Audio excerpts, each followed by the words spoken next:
माथेलो मोमल जी माड़ी वेझो जश्न ईदमिलादुलनबी सल्लल्लाहु अलैहि वसल्लम जे हवाले सां यूसी बेरड़ी जे मुख़्तलिफ़ ॻोठनि में आशिकाने रसूल सल्लल्लाहु अलैहि वसल्लम पारां आलिशान शानदार प्रोग्राम मुनक़िद करे पैगम्बर इस्लाम सां वालाना अक़ीदत ऐं इश्क जो इज़हार कयो। अहिड़ो हिकु परनूर ऐं परवकार महफ़िल सिंध जे तारीख़ी बाग़ माथेले मोमल जी माड़ी में आशिकाने रसूल पारां जश्न ईदमिलादुलनबी जे मुनासिबत सां मुनक़िद कई, जंहिंमें दरगाह बरचोटी शरीफ़ जे फ़क़ीरनि नातूं पेश कयूं।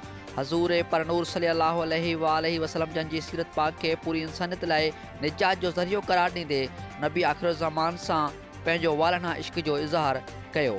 मेला जे हिन परनूर महफ़िल में आशिकाने रसूल सल्लल्लाहु अलैहि वसल्लम जी वॾे तादाद में शिरकत।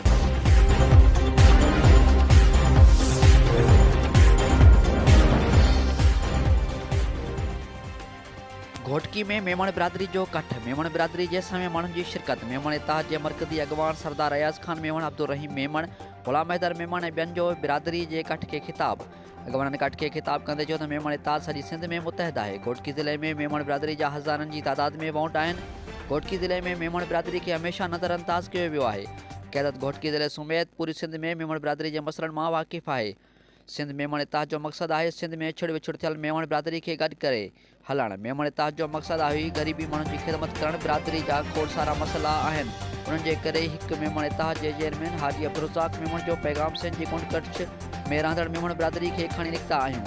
20 ॾींहं अॻु घोटकी में मेमण बिरादरी जे 7 वरहनि जे नीगर सां वेशी दरंदे पारां जाती कंदड़ ख़िलाफ़ मेमण बिरादरी भरपूर आवाज़ उथारियो, जंहिं ते अॼु जवाबदार गिरफ़्तार आहे।